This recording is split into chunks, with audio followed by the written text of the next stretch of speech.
This is Red Ice Radio.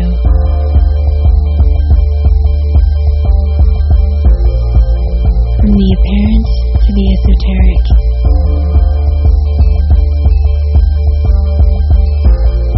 RedIceCreations.com.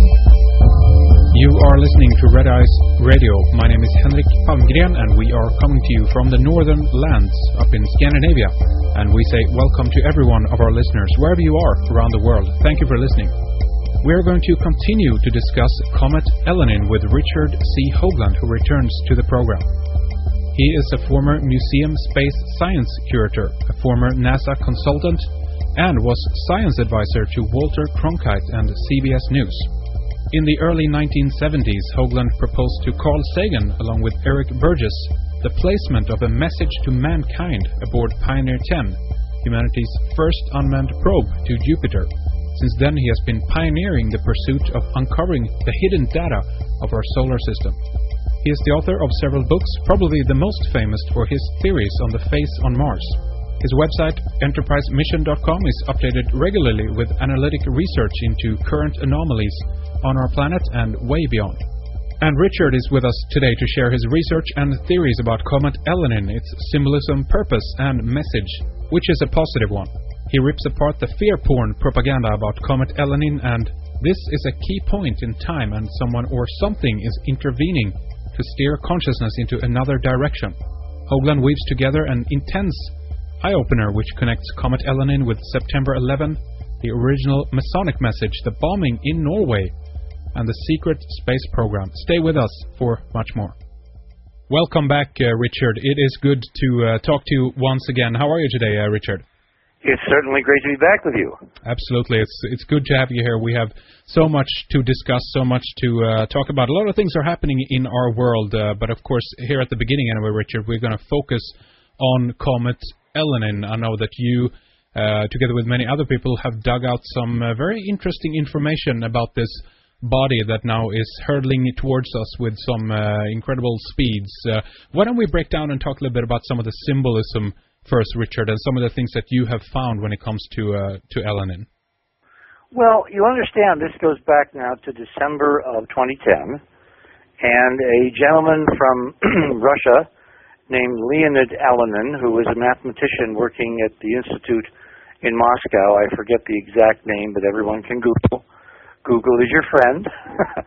Apparently, this guy has been an amateur astronomer for many, many years, and 2 or 3 years, I guess. And you now have the capability, if you have resources, meaning money, you can hire a telescope for a night. You can actually rent time on significant facilities all over the world, and via the internet, you can remote control a telescope with a computer.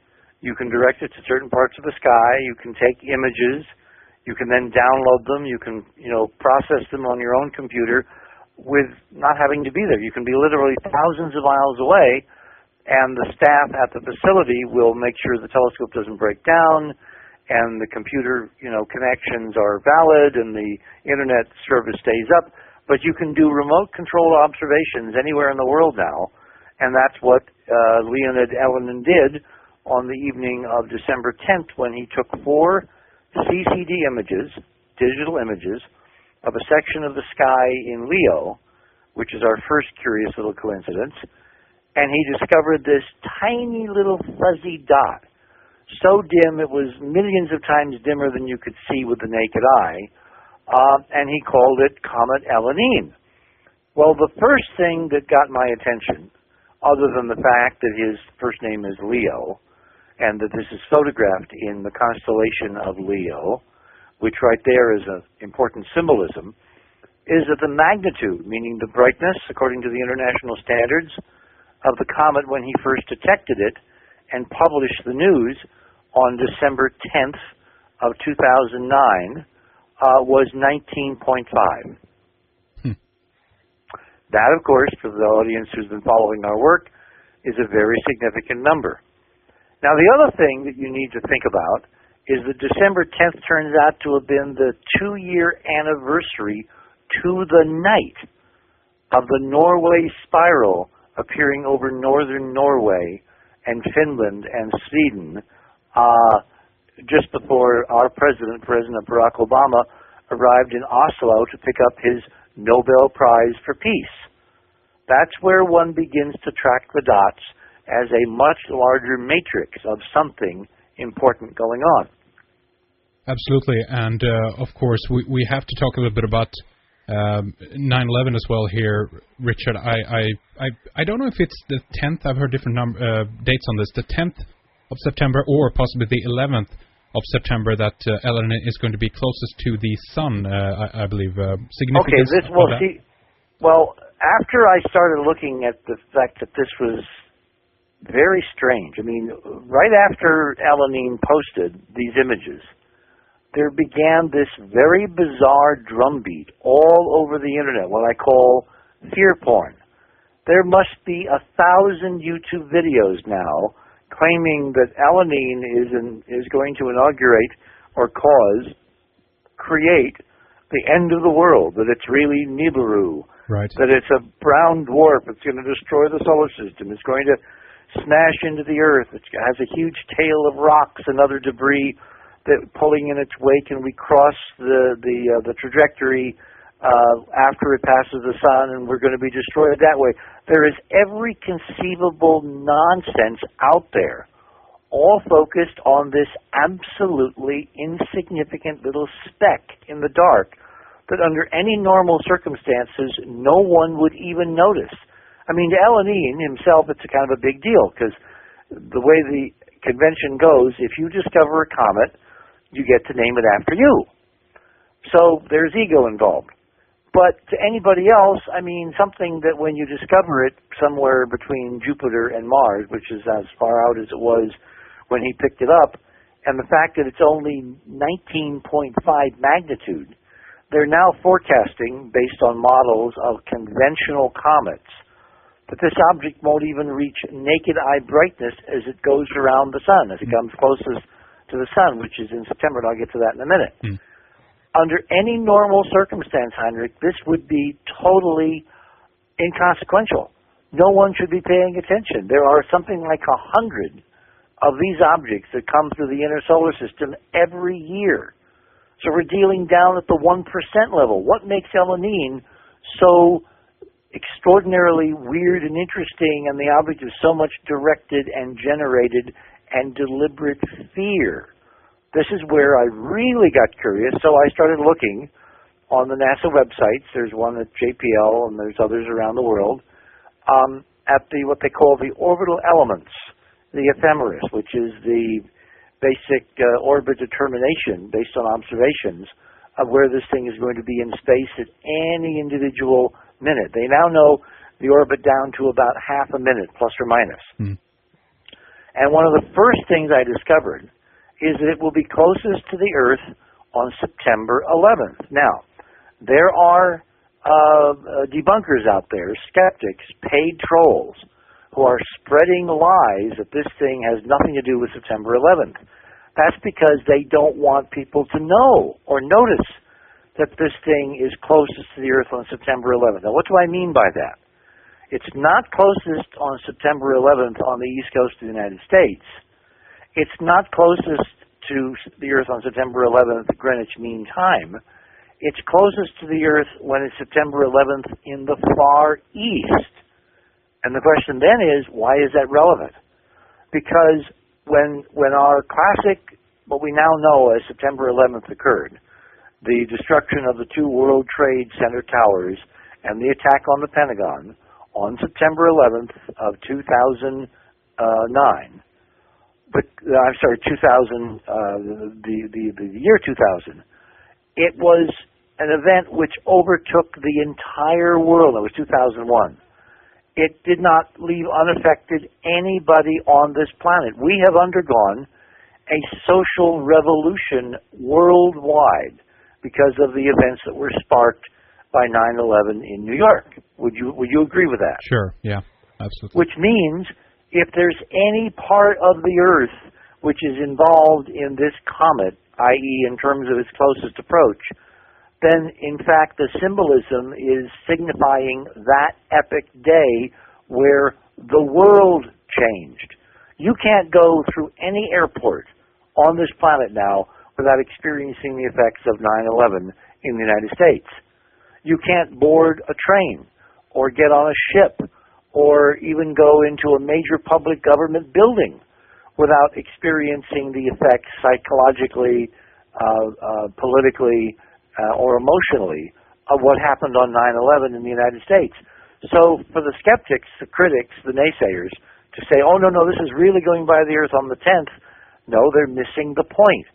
This is a global phenomenon, and it is passing the sun at the closest point where one part of the planet is literally on 9/11. The next data point, which made me think this was really unusual, is its closest approach to the Earth, which is on October 16th. Now, there's nothing that one can see in the record that would make October 16th stand out. However, on October 16th at 19 hours 50 minutes, give or take half a minute, the comet is close to the Earth, Greenwich Mean Time. And 19 hours 50 minutes, of course, is 19.5. Now, how do you get a little tiny object which is absolutely insignificant? It doesn't mean anything in the cosmic order of things. How do you get it timed so it literally is closest to the planet at 19.5 Greenwich Mean Time, which is the world standard of time? Then you have to look at the orbital inclination. The inclination of the orbit, meaning the tilt of the plane of the orbit, because all orbits are planes. They have to go around the sun, where basically they have to go around the sun with the axis of the orbit through the center of the sun, which is the dominant gravitational field that causes them to orbit the sun. The inclination of that orbit is marked off in degrees. Like for Pluto, which is the outermost planet, used to be a planet, now it's technically called a dwarf planet. It orbits at an inclination to the Earth's orbit of something like 17.5 degrees. The orbit of Elenin around the Sun to the Earth's orbit is 1.8439, and you keep following the decimal points out. You divide that number into 360, which is the number of degrees in a total full circle, you get 19.5. 195. So there are redundancies. There are hyperdimensional tetrahedral redundancies, and I haven't even gone into the other elements on the website where these numbers repeat and repeat and repeat, to where it's overwhelming now in our analysis that somehow, for some reason, in some way, this little tiny object found by Leonid Elenin on the 10th of December of 2010 is in fact a directed, an intelligently directed object which appears to be a comet, but in fact, in this analysis, must be something far more significant. Otherwise, A, why all the tetrahedral components to its orbit, and B, why all the fear porn being spread to get people to be terrified of its coming as opposed to anticipating with openness and expectation that it's coming. To me, this is a directed event, and we are not supposed to welcome it. We're supposed to fear it. And then the question is, who is it who is trying to put cultural fear in our mind about an object that most people on the Earth, literally billions of people, would never even knew existed unless it were for this directed campaign of overwhelming fear. How do you think it would be different if we instead had an approach of welcoming it instead of fearing it, Richard?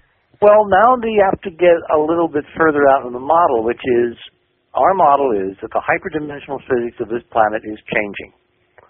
The reason that 9/11 took place, when it took place, it was a key moment in the change of physics where an imprint, a terrible, overwhelming cloud of fear and despondency and emotional terror could be infused on the general consciousness of people on planet Earth. That, to me, if you go back and you look at the celestial configurations for the day of 9/11, particularly in New York, that signature absolutely jumps out at you.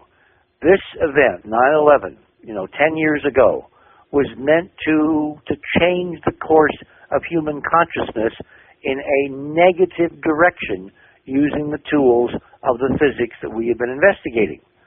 By the same token, on the anniversary of that event, which is another moment in the Force where you can seize control of people's consciousness, if you do it correctly, meaning you do it wrongly, you imprint the wrong message, the wrong field, the wrong matrix on that moment, you can then again give that fear a booster shot, which in the largest model, if we're dealing with some kind of war for human consciousness, a war for where people's perceptions will place human society in an evolutionary chain where we can take one of two roads, a high road or a low road. Someone is warring for our very being, our very view of how reality unfolds. And you do this in the physics by intervening at certain moments where the celestial configurations of the planets and our alignment with the galaxy, etc., are in this crucial configuration where what you do will have very important and stunning, last-longing effects in the realm of consciousness itself. Elenin appears to be something which is either supposed to bring us to a new level of consciousness, in other words, to get us to think bigger, more expansive, more positive thoughts for the unfoldment of history at this critical moment in time, or it looks like the bad guys are trying to imprint their view on Elenin and its coming around the sun at this particular time to imprint another 9/11 scenario, another pall of doom and gloom and horror and travesty and angst on that same consciousness. In other words, it looks to me like someone has escalated this war, which we've been involved in at least for 10 years, and now the stakes are literally our very consciousness itself. There's a Bosnian scientist, Richard, behind the idea of, he calls it the georesonator concept, and I don't know if something like that. I think a Bosnian scientist, and he put out this paper about astronomical alignments, with Elenin as the cause of earthquakes and things like that. That's given quite a bit of fuel, I guess, to this many of these speculations as well. And interesting enough, obviously, some of them are spot on. It's just the way it is, right? Well, the problem with that model is you're assuming that no one is putting their thumb on the scales. You're assuming no one is trying to manipulate this consciousness. You can equally validly say that his paper, which is interesting, is also part of the disinformation going on around this event. I mean, who is this guy?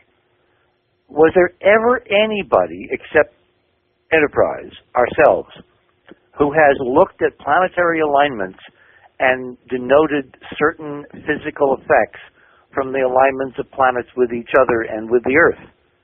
If you go back through the literature, if you go back and search the LNR website or you search any other databases, there are none.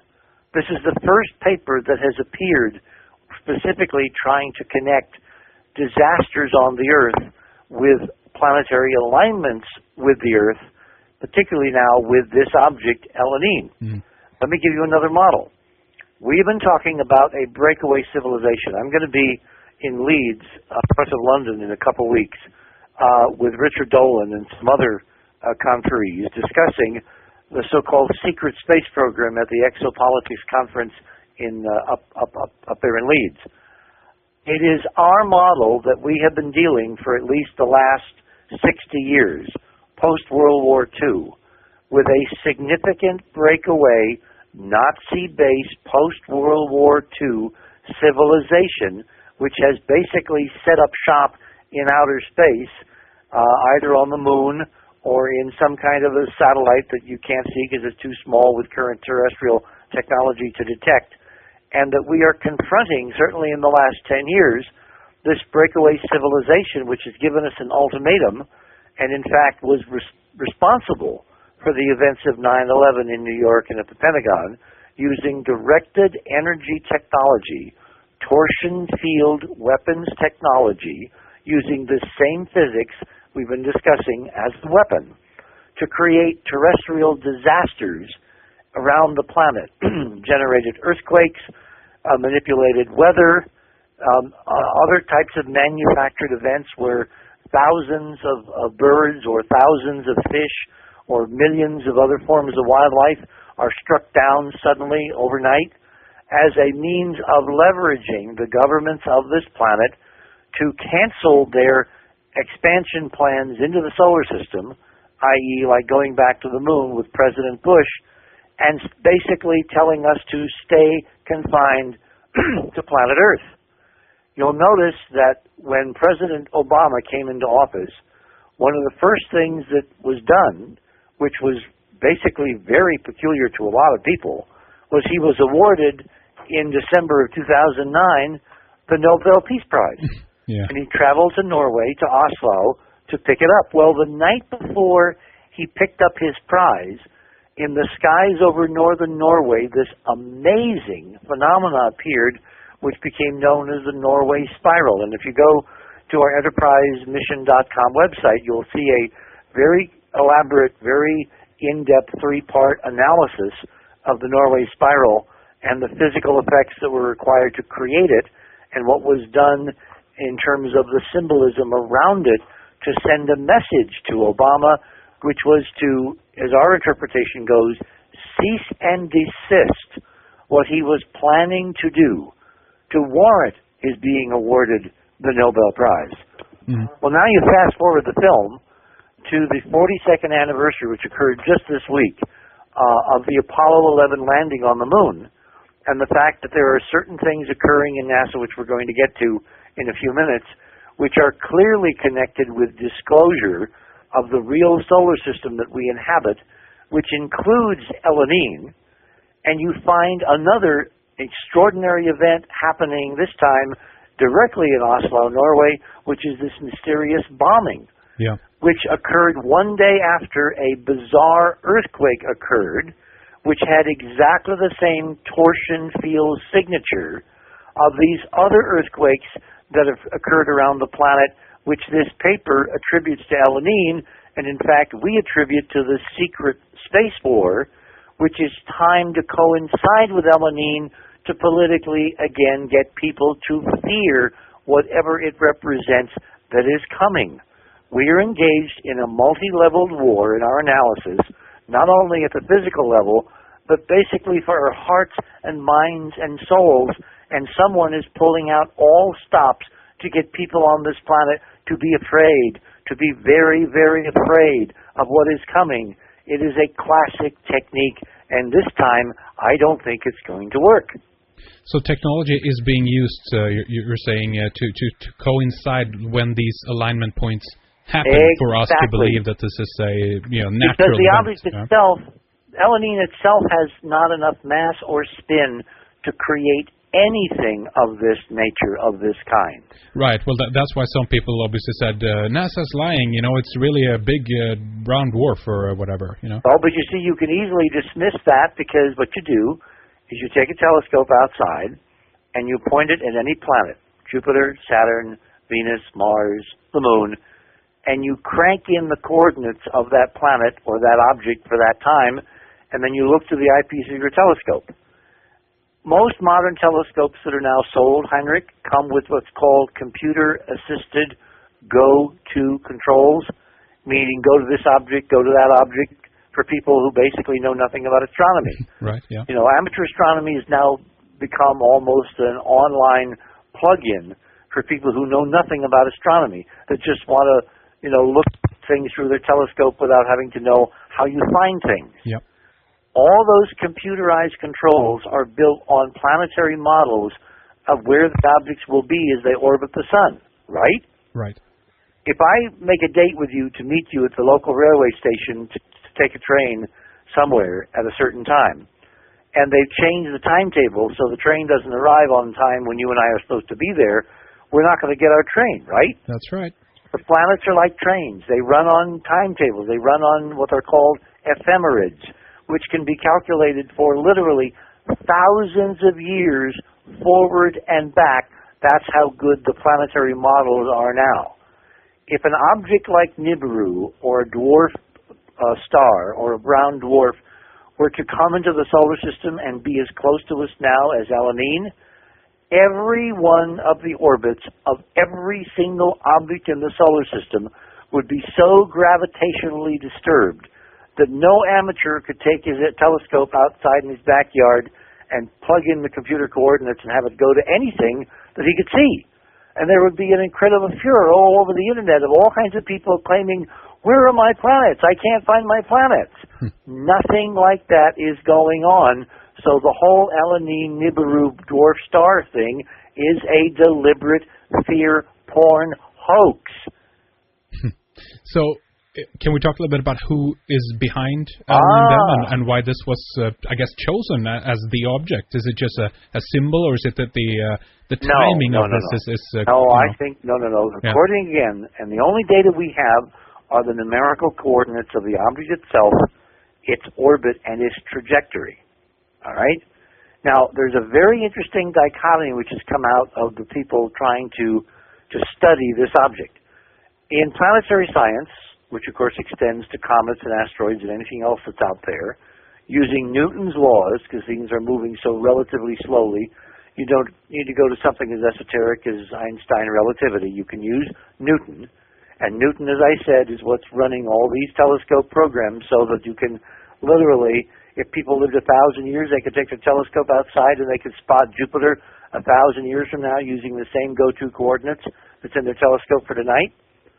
These are based on Newton's laws of celestial mechanics.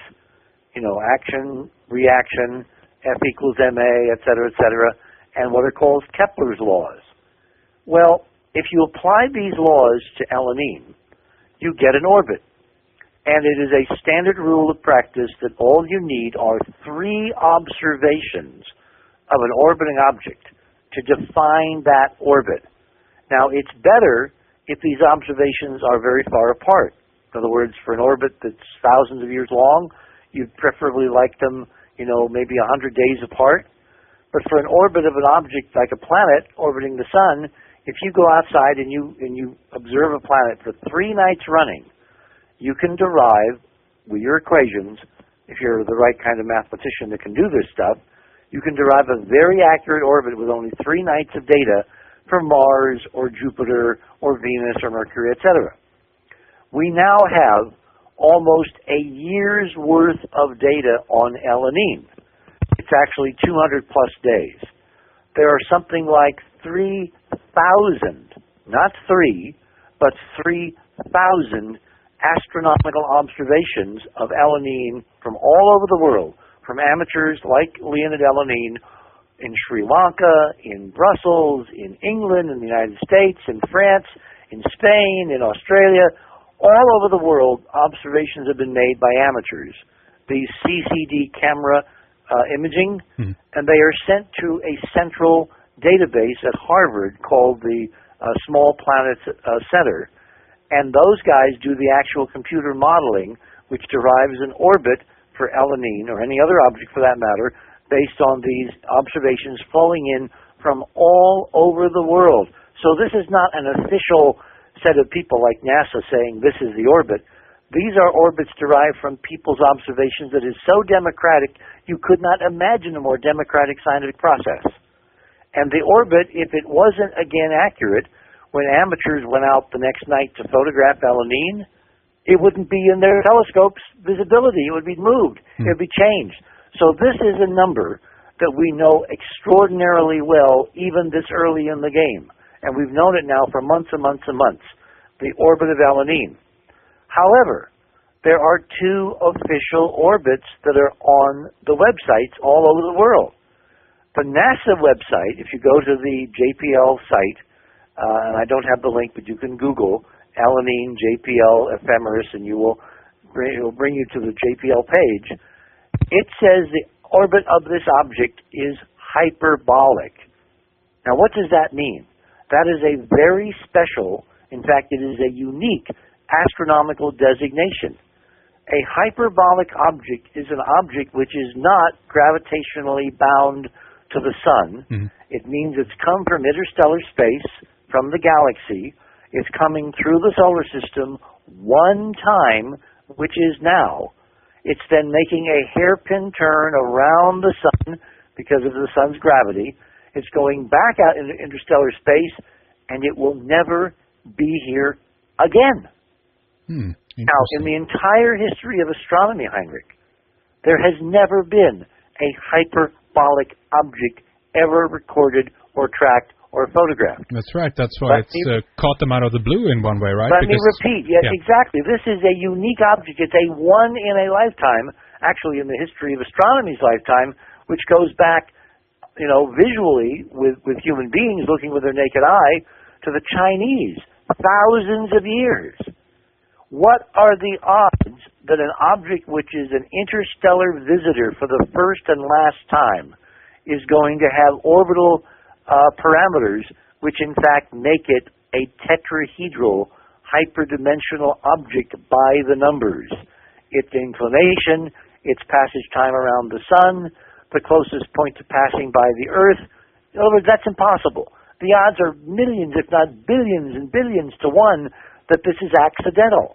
That right there should show you this is a directed object by some kind of intelligent design. Someone has sent this to us. It's not a random event. So, the next data point is that Elenin himself, remember our mathematician, the amateur astronomer outside Moscow at the Institute? Yep. He has calculated a totally different orbit for his own comet, Elenin. He says the orbit is bound, meaning this is an object which has come around the sun before, is going to come around again, and he has pegged its orbit as roughly 13,000 years. Well, that's a huge divergence. I mean, JPL, which is acquiring all these observations of all these amateurs all over the world, and has been modeling this orbit for months and months and months, is saying, again, still on their website, this is a hyperbolic object. And Elenin on his website, which again you can find by Googling, and it's also on Facebook. There are two pages on Facebook, one Elenin's personal page and the other his space observations page. He is clearly saying this object is now a 13,000-year period. Well, that's an incredible discrepancy between two groups, two institutions, working on, and this is crucial, the same database.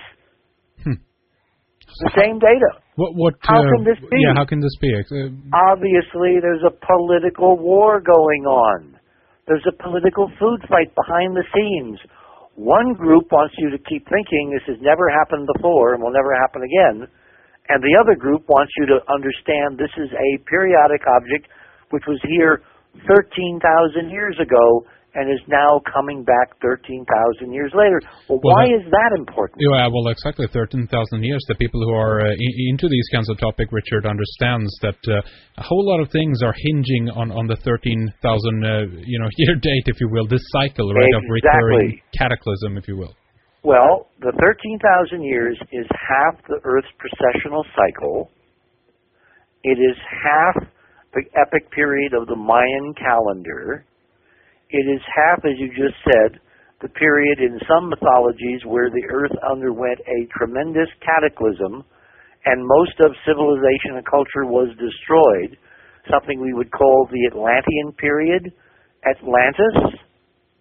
And the idea that an object is coming back to us from that time and NASA does not want us to connect the dots raises, in my mind, the idea, is this object somehow connected to the whole Atlantis mythology? Now, again, you could leap to the idea that it is some kind of destroying object, that it creates catastrophe. But if you don't go there, there's another model. Is it perhaps a harbinger of our salvation?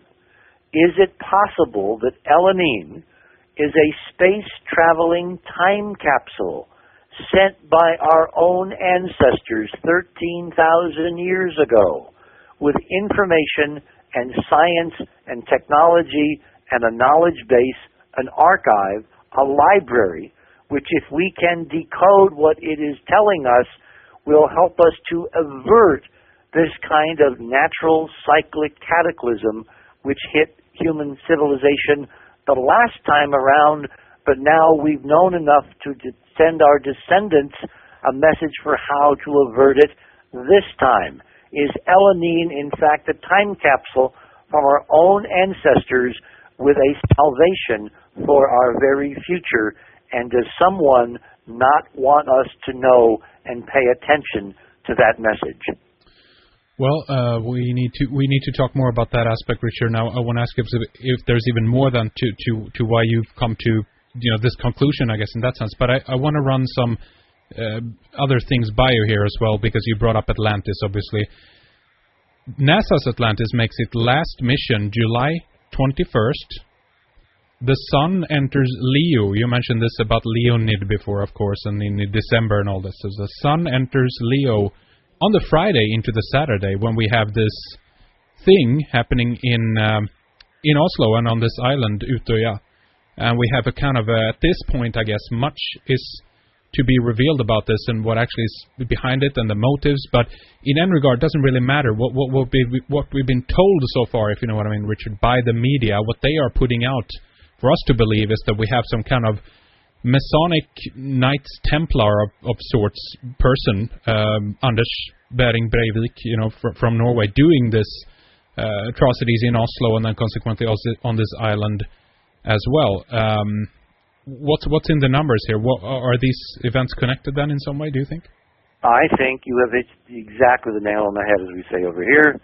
These are connected symbolically, deliberately, specifically, and again, because the message of Elenin is going to be provided to us at the appropriate time, which is later this fall, decoded and laid out in the world media for human beings to pay attention to, I now believe that Oslo, the latest atrocity, the horrors of Oslo, with as much horror as someone could create in a short period of time, is specifically designed to imprint a negative and fear-porn image over Masonry, over Freemasons, because the real guys, the real Freemasons, the ones who created the United States of America 200 plus years ago to be the shepherd through this time of peril, a la the 13,000-year cycle in our model, they're the ones who will be blamed for Oslo,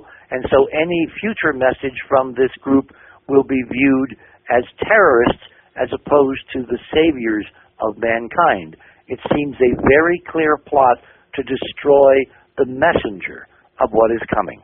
It reminds me of Roberto Calvi when he was hanging under the Blackfriars Bridge in London. It was like someone was really keen to get people's attentions to start eyeing the Masons as being behind it. Precisely. Now remember, there are real Masons and fake Masons. Masonry underwent a radical internal civil war and revolution. And so the Southern Rite, the Southern District Masons that we talk about these days, the ones with the 33 degrees and all that, the Scottish Rite, they're not the real guys. They're the fake, they're the pretenders, they're the usurpers who came in the last couple hundred years and attempted to steer Masonry in a different direction from its true esoteric and ancient history roots. Mm-hmm. Are you talking about real Mason? Are you talking about the Scottish Rite? Exactly, exactly. Right. Okay. The real Masons, the ones we are supposed to pay attention to when the right time comes, the ones who have preserved this ancient information, which derives from, for instance, on Earth, we have a huge time capsule in this model. It's called the Great Pyramid. Who are the Masons who decoded and laid out the history of the Great Pyramid with the numbers, the cycles, the measurements, the Earth commensurabilities, the hyperdimensional physics codes, which are encoded in the Great Pyramid as only one of a few surviving time capsules that were built, again, in this model to help us survive the Earth changes that are coming unless we positively intervene. It now stands to reason if there's a group of people that basically want 6.5 billion human beings to destroy themselves, to not take the proper steps to do what needs to be done to avert what is coming in terms of the planetary physics itself, they will just try to destroy the messenger. The messengers on Earth, which are the Freemasons, the real ones, and the messenger in space, which is Elenin. And the key here is the linkage to the constellation Leo, which represents in ancient Egyptian tradition Horus. Horus of the horizon. Horus of the dawn.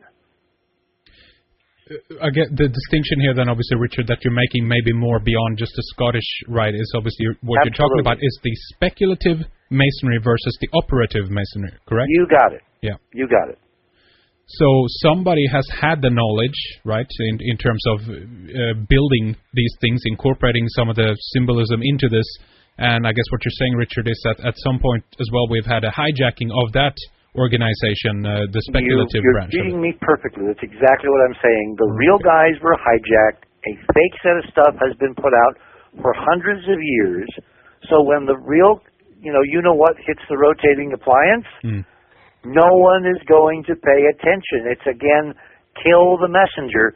And this wacko in Norway, in his Masonic regalia with all his diatribes on YouTube, et cetera, is a desperate last-minute effort in this model using the deaths of 94 people and a huge event in Norway itself to direct people off the message and the messenger, so instead of anticipating and listening carefully, they will be in fear and they will ignore the message. Yeah, that's right. And, people, when you take a look at those images out there as well with the Masonic regalia, to me anyway at this stage, it looks very strange. It looks like his face has been photoshopped into those images. Also pay attention to the white background. It's a stage play. It's designed to get people off the signal and simply pay attention to the noise. Now, the key thing about Horus, of course, is that the institution, which is thousands, if I'm right, it's 13,000 years old. The Egyptians themselves talked about a group, a consecrated, sacred group, whose job it was to restore the first time. And if you know anything about Egyptian mythology, you know that that referred to the time before the catastrophe, when life worked properly, when people paid attention to Mot, which was truth, evenness, justice, order. I mean, look at the Earth today. We're certainly on this planet not living in Mot, right? That's right. Because the physics is broken, and the agency or the people or the institution in the Egyptian mythology, which is consecrated to restoring the appropriate and just attributes of a functioning humane society, are called the followers of Horus. Horus is Leo. We're talking about the originators of the Masonic order, who are, in our model, the followers of Horus. That's why this symbolism that went down in Oslo just a couple days ago on the 22nd of July, pinioned around the moon landing, which of course was undertaken in service to these higher aspirations. That's why Neil Armstrong and Buzz Aldrin landed on the moon on the 20th of July. It's all part of the same tapestry, part of the same symbolic order. It's why someone now is desperately trying to derail it with a 9/11 event. It totally out of place in the calendar, but because by the time we get to 9/11, the message of the followers of Horus will be out there in the major media, and someone is desperately trying to distract and to poison that message before it can be born. One thing that I'm struggling with here, obviously, is how Oslo or Norway is actually part of this bigger picture then. Why is this happening over or in Norway, Richard? Isn't that interesting? That, I think, means you have to go back and you have to look at the lineal descendants of Nordic people. I'm Swedish. I'm almost 100% Swedish. Swedes and Danes and Norwegians We all share a common genetic heritage. You need to probe into the genetic heritage. And, of course, Oslo is very simple. Oslo is the Nobel Peace Prize. Oslo is the Norway center of the Nobel Prize, which is on Earth the award for the highest aspirations of mankind, is it not? Well, and it was just awarded maybe it was at one point, but let's leave that to the side right now. But you're talking a cultural institution. Remember, you don't attack individuals, you attack institutions. You try to debase the message of institutions. So if Oslo is the center of the Nobel Laureate Committee, there isn't science, there isn't medicine, there isn't physics, there isn't anything done on Earth which is not calibrated by who gets the Nobel Prize, right? Okay, Stockholm was attacked December, was it 10th, by this bomber as well? Well, again, that would fit in the model that we're looking at an attack on Nordic genotypes and the origin of who we, because I'll put myself in that category temporarily here, really are. And the fact that maybe we're not exactly all from the same place. Okay, interesting. Well, think about where white guys appear from. In our model, they come to us from Mars.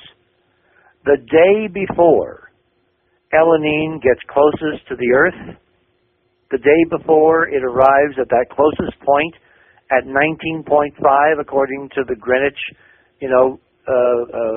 clock system for the planet, Elenin literally crosses the face, the disk of Mars, as seen from Earth. Okay, Richard, let me just make this connection here as well then, because the comet was discovered December 10th, as you mentioned, 2010, and then one day after that we have the kind of, if you will, then thwarted bombing attacks in Stockholm, right? Which is really, that's also where the main Nobel committee is sitting. You've got it. You've got it. You've got the connections. Now let me give you one other data point. In the model of this object, Elenin, is a time capsule with information that is supposed to convey to humanity at the critical time to allow us this time to avert the catastrophe, because all you have to do is use the HD physics in the proper way and the planetary crisis goes away. We have the tools. They've been developed over the last 60 years by the Black Ops guys. Nothing needs to be invented.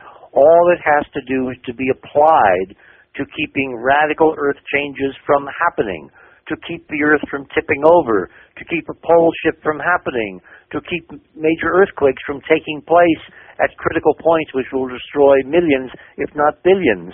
Again, triggered by natural cosmic hyperdimensional events which are occasioned by the improper alignment of the Earth with the center of the galaxy and the planets and the rest of the solar system, which in the model is broken because of this great cosmic war that took place millions of years ago that destroyed an entire planet in the solar system, which has been called alternately Marduk, Marduk, and which, of course, is now where the asteroid belt lives.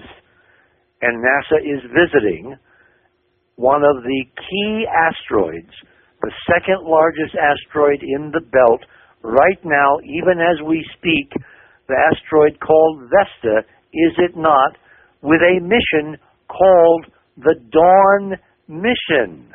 This is not unconnected as well, as we'll discuss in a couple of minutes. So let's go back to December 10th, 2010. My dear departed friend Arthur C. Clarke, who I now firmly believe was a member in good standing of this secret order, the followers of Horus, along with several other huge lionized, if I can use that term, science fiction writers, who under the guise of their science fiction have been trying to tell us the truth of our own past for decade after decade after decade in this model. Arthur Clarke in 1984, together with Peter Hyams, wrote a sequel to his phenomenal and classic 2001, which of course was a movie central to the origin and evolution of humankind, right? Right. And in 2001, you have a huge, extraordinary event which takes place. The Star Child comes at the end of a very elaborate plot and transforms human society. That was the uplifting side of 2001 that we all thought we would see when we were growing up and seeing this movie and reading Arthur's novel. Well, what in fact did happen in 2001? A horrible travesty, a consciousness-altering horror which changed everyone's perception previous to 2001 of a positive event into 2001 standing for the world's biggest negative event. You follow where I'm going? Yes. Then in 1984, Arthur writes a sequel. The sequel is called 2010, The Year We Make Contact. And in the film, there's a moment when Keir Dullea as Bowman appears again to the head of NASA / whatever NASA was to become in 2010, and he says, something wonderful is coming. That is what I think Elenin represents, the something wonderful that Arthur was referring to in the movie 2010. And for those who think we may have missed the date, when did Leonid Elenin discover Elenin? Right at the end there of 2010. In 2010. So, message from Elenin in that sense, and also Richard. I think Elenin is, if he is not one of the guys, I think he has been selected to be one of the guys. Because remember, all that would have had to have happened for Elenin to be the guy to discover this crucial object is someone sends an email and says, hey, Leonid, look at such and such coordinates on this such and such night. Could it be a name reference? L9 Nin? No. Right. That's more fear porn. Okay. Ellie, extinction level event, was a made-up thing for a movie having nothing to do with reality. Yeah, but I'm looking at his name is in another way, Richard. L meaning God in the ancient language, and Nen, 9, meaning the 9 gods, the Ennead, the Egyptian. Well, then you have to go back and you have to probe deeply into Leonid Elenin, all the way back to his childhood. Who were his parents? When was he born? Right. Were his parents part of this priesthood? Because that's what it is. Did they literally craft Leonid Elenin to be the right guy at the right place at the right time, to be the bringer of the dawn? That is not totally impossible. It's just a little improbable. Right. Gotcha. If someone else could have arranged this in a simpler fashion. And again, given that this scenario is so off the wall and so outrageous and so huge for most people to even get their minds around, if you're going to scientifically work through this process, someone needs to now do a thorough forensic study of the life and times of Leonid Elenin, because one can imagine that he is part of a lineal family tradition where he is groomed for this role at this time to bring this message to humankind, and he might not even know it. Yeah. Because the symbolism operates whether you know it or not. You could also toss it around and make spell Lenin out of it. Now, the last piece of data here. Last piece of data. Yeah. In 1971, I believe, or was it 72? I think it was 72. Arthur publishes an amazing novel called Rendezvous with Rama, which is eerily predictive of the coming of Elenin. It is set a couple of hundred years from now, when we have developed spaceflight to where we have nuclear-powered spacecraft, which are hydrogen fusion-powered so they can accelerate at extraordinary velocities, and they can rendezvous with an object coming out of the dark on a trajectory almost like Elenin, visiting the sun one time on a hyperbolic trajectory and going off into space again. And the society of that era in Arthur's novel is able to rendezvous with the spacecraft, which they call Rama, for reasons you have to read the novel to find out, which are connected, by the way, to ancient Vedic traditions, which are a window into our real ancient history here on planet Earth, And enough said, I'm hoping conscious, intelligent beings will run to their libraries, run to their Googles, and start looking at this stuff. Anyway, in the novel, Arthur has his protagonist rendezvous successfully, land on Rama/Elenin, go inside and discover what it is that this extraterrestrial civilization is trying to tell humankind at a crucial moment in our future history. That is why I believe Elenin arrives at 9/11 in the Far Eastern time zones, because the answer lies in the Far East.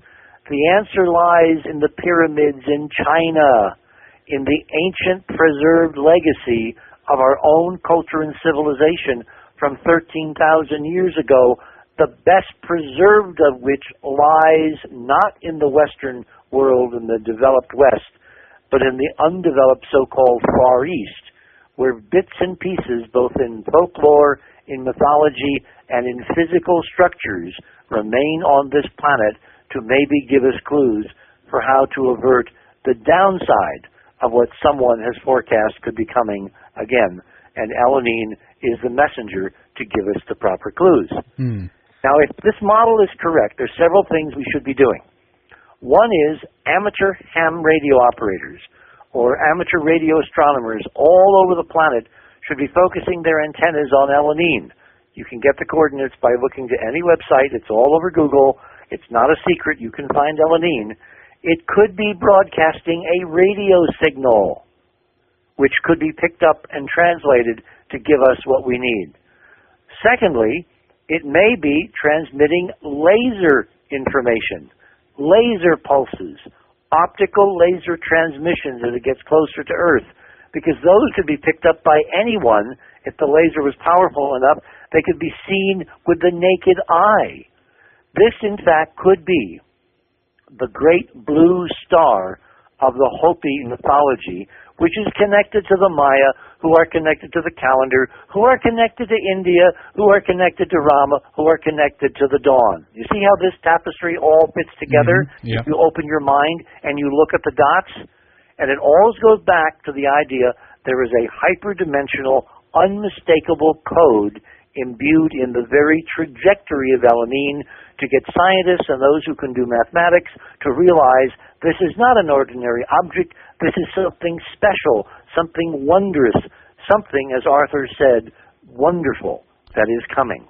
Clark invented the space study program which detects Rama. This is, from the book Project Space Guard, and on, of course, September 11th, 2077. Isn't that interesting? Is when this asteroid struck Italy in the novel. How about that? Yeah. Well, remember, if I'm right, Arthur was part of the in-crowd. He's a member of the followers of Horus. That's why Leonid Elenin is the guy to, quote, discover this. This is huge. This is nothing less than a tipping of the scale for the future of all mankind, which, of course, is why there's all kinds of extraordinary fear porn out there to get everybody to be terrified of Elenin. And I believe, as you laid out very elegantly yourself, Heinrich, why Oslo now fits into the pattern and why this latest terrorist act is, in fact, designed to make us terribly fearful of the bringers of this message, the Masons, the real Masons, who are at the core of this ancient, long-preserved tradition.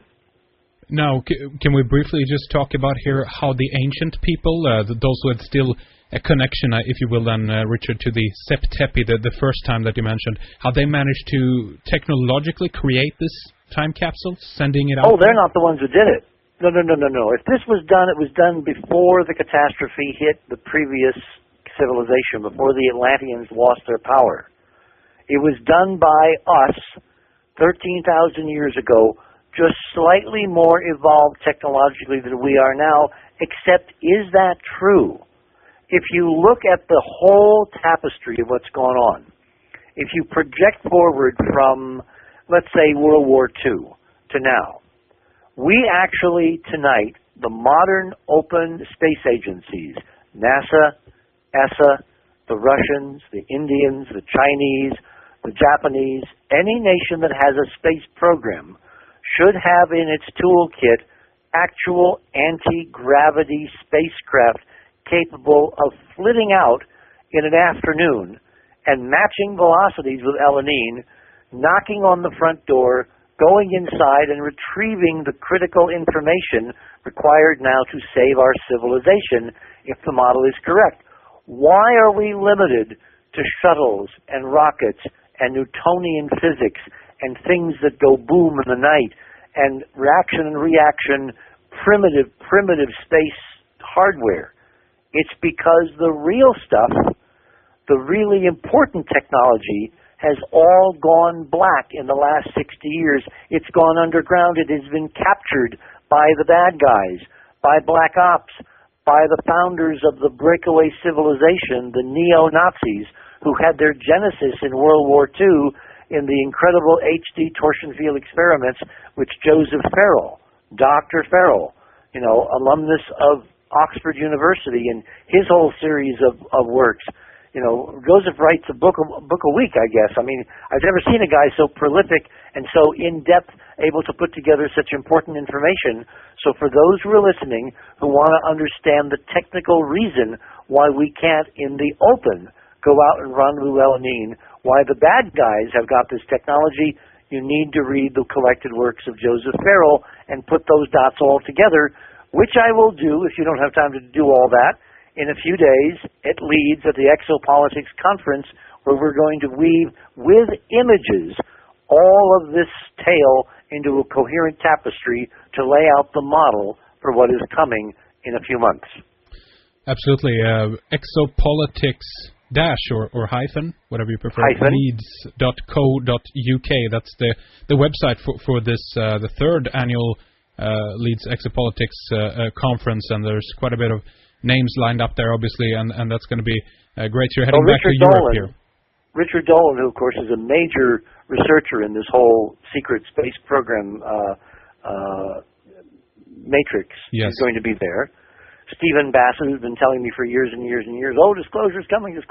Well, Stephen, finally, like a clock that rings right twice a day, even if it's stopped, Stephen's going to be right. Because to me, the trend curve says disclosure is coming.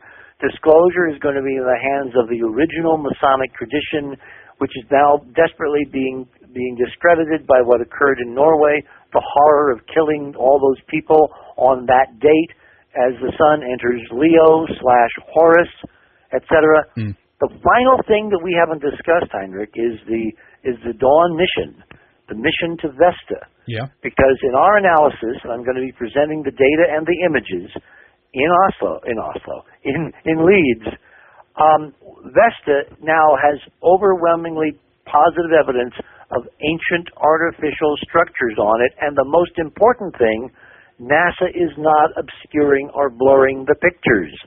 The data is there, and it will get better and better and better as Elenin gets closer, and I think that is going to be the trigger event, as I will lay out at Leeds, which is going to usher in this whole paradigm of disclosure of our real history, and what we must do collectively to use this knowledge Elenin is bringing us in one form or another to change future history. And again, someone is trying to destroy that message. Before we wrap things up here then for this time, Richard, I want to ask you one more thing about, because you alluded to basically the data, the information that we might be able to get out of Elenin, if you will. That this is something that potentially then will be able to be accessed by every man, if I put it that way, as opposed to a more of an elite faction that has the money and the means to go up there physically and look at it. Or is it more to it than that? Do you actually think that it is more in connection with Rama, that this object actually is more than just an object? Well, NASA used to have a very, very important kind of motto back in the heyday when I was working with them and when I was covering them for Cronkite and they were going to the moon. It was called no single point failure. In the model that we, our ancestors, our great-great-great-great-great-great-great-grandmothers have sent this messenger to us, would you rest everything on the speculation or extrapolation that civilization would create the proper means to actually rendezvous with this object? Or would you design it so it could broadcast in as many different channels as possible to as many ordinary people as possible its important message at the right time. Yes, otherwise it wouldn't be very intelligent Exactly. or multi-contextual, if you will, yeah. This, I believe, is where the whole Hopi tradition of the blue Kachina star comes in. If I'm right, Elenin will be transformed from an object which you can't even see with the naked eye into perhaps the brightest, most visible, most amazing celestial phenomenon that we've ever seen. Really? Which is trivial. Well, all you have to do is aim a laser at the Earth from it, right? And if the laser is powered by means of a hyperdimensional power source, which is the purview of the technology these guys had, again, if our model is correct, creating a laser that will literally bathe the disk of the Earth 22 million miles away, so that anybody on the side facing Elenin sees the same object, and then all you have to do is blink the laser in code, right? And the code will be a simple alphabetic code equating numbers and physics and language. And it will probably be in an ancient language. It may even be in Sanskrit, for all we know, given that is the oldest language derived from the Vedic tradition going back to Arthur and Rama. If that's true, then anyone will be able to go outside with a pad of paper and scribble down dot, dash, dash, dot, dot, dot, dash, dot, dot, dash, dot, dot, dot. And it could even be a hyperdimensional tetrahedral code, because that's the code of the universe, which is coded into its very orbit. So this is an amazing model to be tested.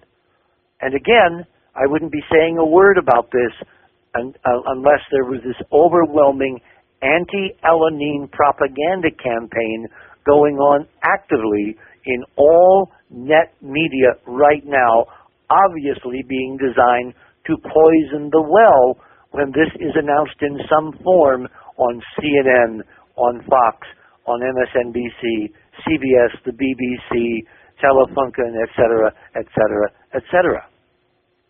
All right, very interesting, Richard. We'll see, obviously, here what Elenin brings that's coming up here. But as we've been talking about here so far, it's certainly not doom, and it should spawn nobody to, I don't know, go in the footsteps of someone like Marshall Applewhite and his insane Heaven's Gate cult, right? See, I believe now that Heaven's Gate, remember who Applewhite was?